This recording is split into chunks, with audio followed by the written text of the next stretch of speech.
Hi, my name is Rebecca Lee, and I co-wrote this book, The Mercury Detoxification Manual, with Andy Cutler, PhD, who should have got a Nobel Prize for what he figured out. I recently saw a book review. The author said that although the book is easy to read, and although he learned a lot of good stuff from it, that the Cutler support group has grown rigid, inflexible, and cult-like. Right, so I will talk about this a little bit. Yes, there is a huge support group with 30 or more completely volunteer moderators who have been through this particular kind of poisoning.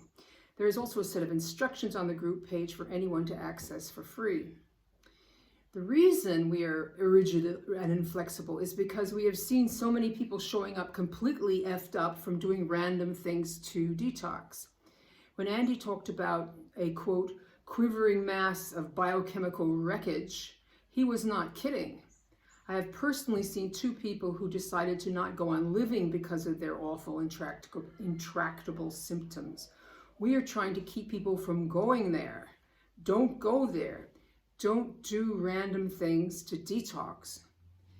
When I hear the word detox bandied about by practitioners of this or that ilk, my hair stands up on end. And I can tell you that plenty of our moderators have been down that getting their health and psyche's ruined road, and it was twice as hard to get back. They are trying to spare you what they went through. This thing can cause quite acute suffering. If you think you're miserable now, you don't want to find out how far this can go. And he figured out the pharmacokinetics involved in getting mercury out of wherever it may be stored in your body. We all have enormous, undying respect for his accomplishment. He is not our cult leader or our guru. He was witty and funny, and he was brilliant and systematic. He put that brilliance to use figuring out this protocol, which is a way to get mercury out of your body without making yourself horribly, irreversibly worse. Any detox protocol that doesn't understand the pharmacokinetics of chelators and is prescribing real heavy metal chelators is an accident waiting to happen. Sadly, we have seen hundreds of these accidents that have happened, and that is why we are rigid and inflexible. I like to think that I'm not just preaching to the choir with these videos, so I'm going to go over our do not do list for people with heavy metal poisoning. If you are sick, just run whatever your practitioner is doing to help you regain your health past this list. If they are telling you to try something we tell you not to do, don't do it. Take their advice about anything else, but not this. Here's the basic do not do list. There are a bunch more things we talk about, like gadolinium and fluoroquinolones and that sort of thing. There's a lot in the book, so go out and buy the book. There's a good idea. So here's the list of do not do things. Do not use any chelators when you still have amalgam fillings in your mouth.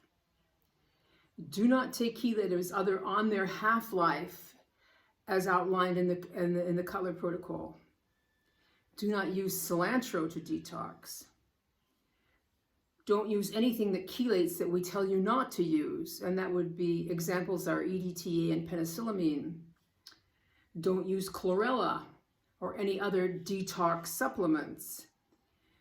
Don't take alpha-lipoic acid in any other way than that which we outline in this protocol. Don't do any detox IVs. Don't do glutathione IVs. Don't do challenge tests, also known as provoked urine tests. Don't do liver flushes. Watch out for homeopathic remedies that contain metals. So that's a pretty good start for the neophyte. Pay attention to this list and stay safe. And thank you for listening. Please like and share so I can go and get my 15 minutes of fame and get rich and famous. And the extent to which we have all been poisoned will become as clear as day to the whole world. And I offer coaching if you find all this too complicated and need someone to talk you through how to get going.